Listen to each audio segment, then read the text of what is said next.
Welcome back, it's me, Lou. I'm here for another action figure review, and today we are jumping into the time machine as we travel way back into the late 90s as we review The Savage Dragon. And this was from Eric Larson's popular Image comic book. It was released by Playmates Toys, and it's kind of like under the TMNT banner. So yeah, we're gonna check this out. Very, very excited to revisit this action figure. This was one of my favorite Playmates action figures during the late 90s. I thought the sculpting was awesome. It did a great job of recreating Eric Larson's Savage Dragon character. I believe at the time there was a Savage Dragon cartoon. It might have been on the USA Network, I think, during the late 90s. I think it was kind of short-lived, to be honest. I think it might have only ran one season. I might be wrong on that though, but that's what I kind of remember. Maybe it ran longer. I don't recall. But that was a lifetime ago. But here we are. We're gonna check out this fig. It looks great. And as you can see here, they're very serious about giving you the warning about the choking hazard. They're not shy about that. On the back, a nice, very meaty description of the Savage Dragon world. To protect and serve with a vengeance. Eric Larson's Savage Dragon series. Some of the figures in the line were Savage Dragon. There were two versions of She-Dragon. There was one with the long hair and then the Chase with the mohawk. There was Barbaric, and then there was another Savage Dragon. This one came with a trench coat. There was also, it was odd because they did a collaboration with comic book artist Jim Lee, and they did a TMNT series. And what was odd about it is that they only gave us 3 of the 4 turtles. Michelangelo, Raphael, and Donatello. So, no Leonardo. Don't know why that is. These figures are pretty pricey on the secondary market. I used to have these mint on card back in the day, but I sold them some years ago. And I kind of wanted to get them back. But, I was hunting them down on eBay, and these go for I don't know, I've seen them go for $70 a pop. So that's a little bit too pricey for me. So I might just have to hold off on those. What's great with the Savage Dragon figure is he comes with this cool file card. It's kind of reminiscent of a G.I. Joe file card, You can just cut them out here and just keep it for your reference. Here's all the accessories included with the figure. Comes with a baton, a knife, holster, pistol, a walkie-talkie, and an assault rifle. Each figure is also individually numbered. It comes with a comic book. And if I remember correctly, the number is underneath the foot, right there. This was something Playmates was really big in, was really into during the 90s. First they're Star Trek action figures. They'd have the numbering on the foot also. So if you're a collector, you wanted a lower number. But in this case, I don't think it was ever revealed how many figures they produced. So, all right, so we're in luck. I actually have a loose one of these. So let's go grab them. Here we go, a Savage Dragon. Awesome action figure. Like I said, it's one of my favorite Playmates action figures from the late 90s. I fell in love with this line of toys. They even put out a set of Wildcat action figures, and they were equally just as impressive. They all fell within the same scale. So this figure, it's a beautiful piece to look at. It's really much more of a display piece than a toy. It does have the articulation of a toy you'd find in the 90s. His head rotates, his arm rotates, he has wrist articulation, but he doesn't have elbow articulation. He does have a bicep swivel on one arm, which is kind of odd. Waist articulation, and his legs articulated, but they don't kick straight forward. It's that deal where it's cut like on diagonals at the crotch, and then the legs just kind of like flail out. But the sculpting here is beautiful.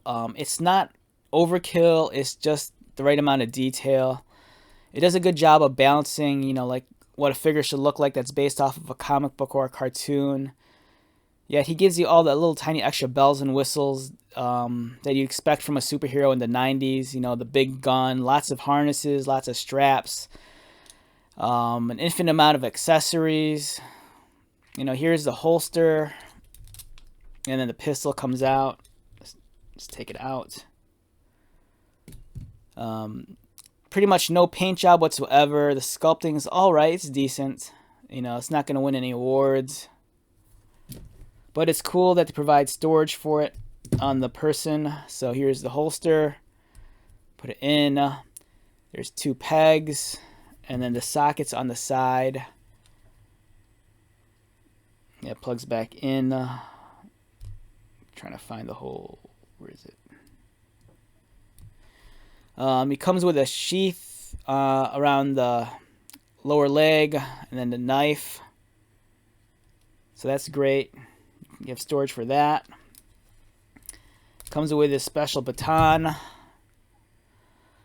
Now this looks like a very serious blunt object. You take this to someone's head, chances are it's going to kill them.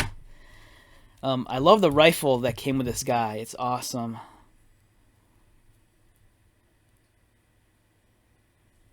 Again, the sculpting it's decent for what came out of the 90s. It's nothing realistic. It's a little bit more on the futuristic side.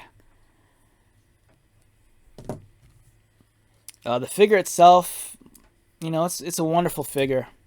Now, what's really interesting about this figure, in my opinion, is that even though it's based off of Eric Larsen's Savage Dragon character that, is after the namesake of the comic book, this design feels like it was pulled from Jim Lee's version of Savage Dragon. Okay, so if you were a comic book fan during the mid or late 90s, you'll remember there was a event that Image Comics did where for 1 month all the Image creators swapped books. So like Jim Lee, he took on Savage Dragon for 1 month. I forgot which book Eric Larsen did. And, the guys would swap titles for 1 month. So Jim Lee would provide his interpretation of the Savage Dragon.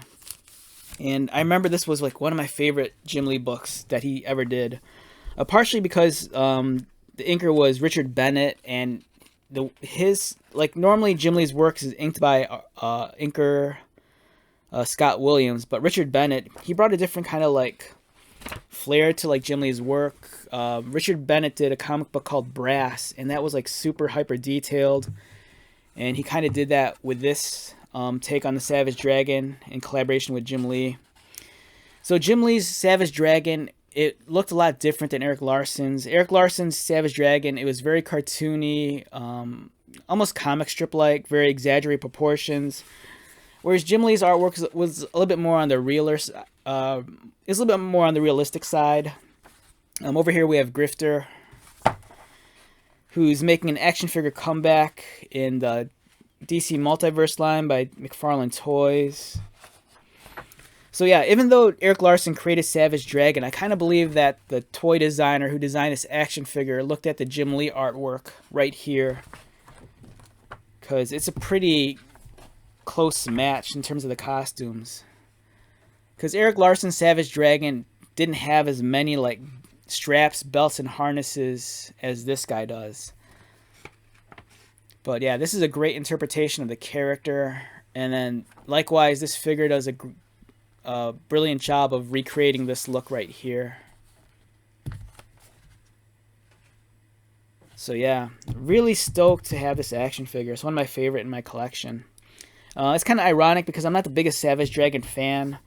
I was on board maybe the first two or 3 years of the comic, and then throughout the late 90s and some of the early 2000s, I'd always jump on and off the title.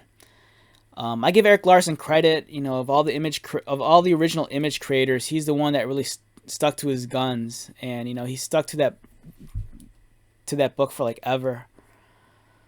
So yeah, wonderful figure. If you grew up during the 90s and you remember this figure fondly, you know, it's a wonderful piece of toy history and comic book history. Savage Dragon was reproduced a couple of times later. I think Toy Biz might have done an interpretation of Savage Dragon, and they're like they had a weird line of toys where they did like other superheroes, not just Marvel.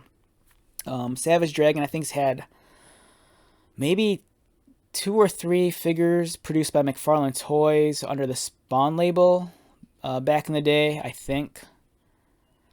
But for me, the Playmates one, this is the one I'm really fond of the most. I think this one looks great. Alright, so let's wrap this video up. Once again, my name is Lou. If you're new to my channel, welcome. If you're a returning subscriber or viewer, thank you so much for all your support. I greatly appreciate it. So, until the next video, be safe, take care of yourself, buy lots of toys, and most importantly, be happy. And I'll see you at the next one. Alright, later.